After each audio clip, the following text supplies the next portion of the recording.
Greetings, Billy Cosmosis here from planet Vulcan.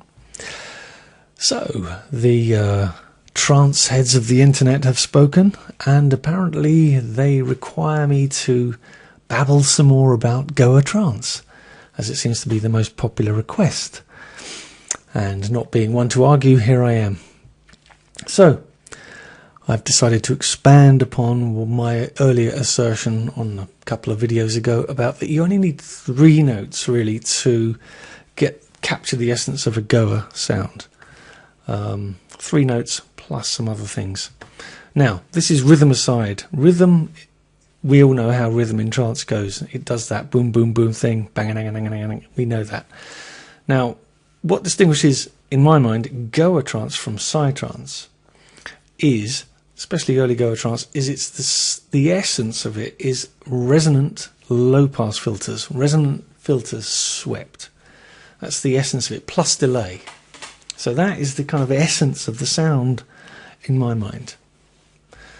And something that may be of interest is that the early equipment that was available from the 1990 onwards till 95-ish, that early trance heads were using to make music, was pretty much all the kind of cheap chuck away Roland stuff that no one wanted when the digital synths came in. So we're talking about SH01, we're talking about SH101, TB303, Juno 6, Juno 60, Juno 106, sequential circuits, Mini Moog if you're lucky, Korg Monopoly. Now the point is that I'm trying to make is all of these synths, all this equipment, it all had just a low pass filter. All these synths only had that. They didn't have a multi-mode filter. There were exceptions. The Jupiter 8 had a multi-mode filter, the Jupiter 6 as well, but these were really expensive, and they weren't the kind of synths that underground kind of basement dwelling trance heads in their underground studios were using to make trance music then. It was really quite basic equipment. So, you know, all your bass stations, your deep bass 9s, all your old analog monosynths, all the cheaper Moog stuff had low pass filters only. And if you listen to a lot of those tracks from back then, that's pretty much most of the sound, resonant low pass filters. So that's another assertion I'm making, is that the sound of Goa Trance is resonant filters, swept resonant filters plus delay. It's the essence of it. And for those of you which are keen on making kind of vintage early Goa Trance capturing that sound, then it's worth noting that there were mainly low pass filters. When the Nord came out in around the mid-90s, suddenly it had a multi-mode filter, then everybody got a Nord, and then the Virus came out, and virtual and analogs became a thing, and the Romplers started having them, the JD990 and all that. So everybody got their hands on all the other filters, and the music changed in its sound.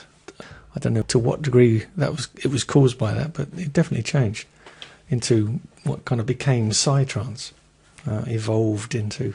So now I'm going to demonstrate why you don't need more than 3 notes. Of course you can use as many as you like, but to capture the essence of the Goa sound you don't really need more than 3 notes in the melodic sense. And I'll demonstrate why. Now this is going to get nerdy, so bear with me.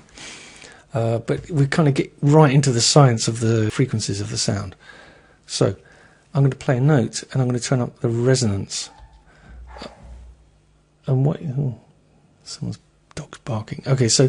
And I'm going to turn up the resonance, and what you'll notice is you'll have the original sound, and you'll have a high sound coming in on top that's playing at the same time. Listen.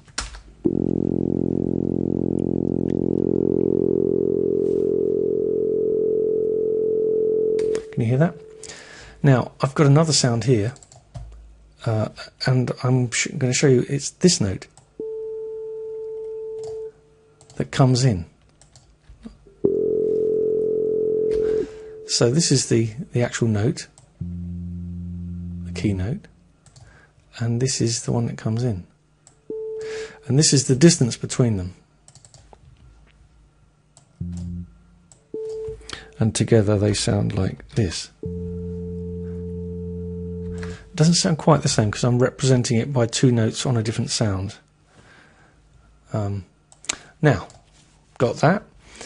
So now I'm going to sweep the cutoff, and you will hear it pick out, I think, a series of 5 or 6 notes before I sweep it down again. You'll hear each individual harmonic come in as it sweeps through.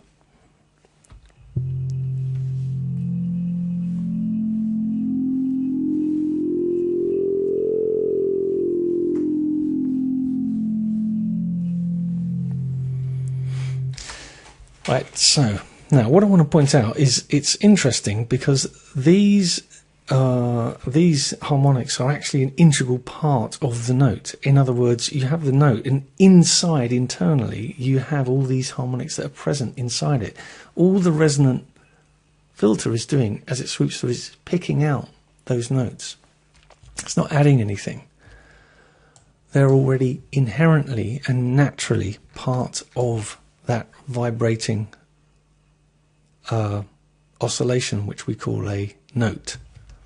It's the same thing, by the way, as a vibrating cello string, as a someone that blows down a tube to make a sound, or blows over a bottle. Same thing. In fact, I'll demonstrate. This is E now, not F. That is a note, and that is a harmonic of it. That's an octave above. And then, next one. It's the same series of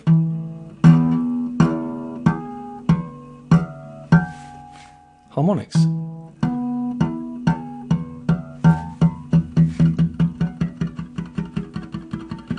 Kind of like a filter sweep, right?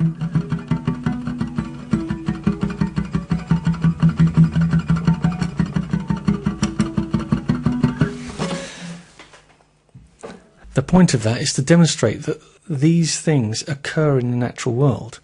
And what makes Goa sound so melodic is because you're using swept resonant filters, it's picking out all of the melodic parts inside one note. And those notes are integral. They're naturally part of that note. And they're naturally occurring, which is why they sound pleasing. Even though we are using a synthesizer to generate an oscillation, the same thing still applies. Those strongest harmonics at the bottom, as the filter sweeps, and the strongest ones on the guitar actually, are these notes.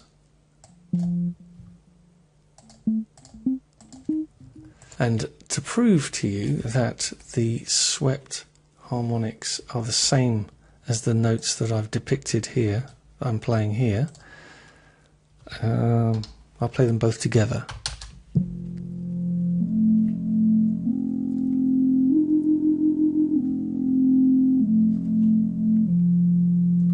I'll put this one on the left channel and this one on the right channel so you can...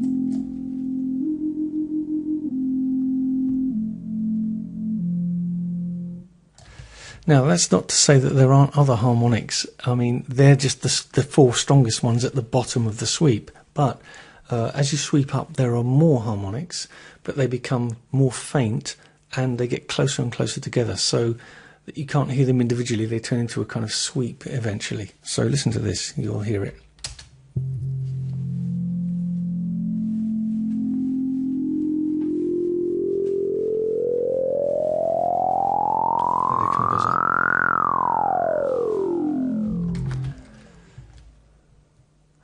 So, now back to why I say you don't need that many notes to create a melody in Goa music.